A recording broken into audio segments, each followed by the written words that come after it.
সম্মুখ কাতারের কোন কোন রাজনৈতিক দলের নেতারা মায়া কান্না কাঁদেন,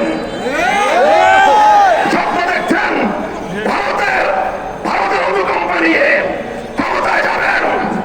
আল্লাহর নামে শপথ করে বলতে পারি, ভারতের আর কোন রেসপেন্সার বাংলার ক্ষমতার মসনদে আসতে পারবে না।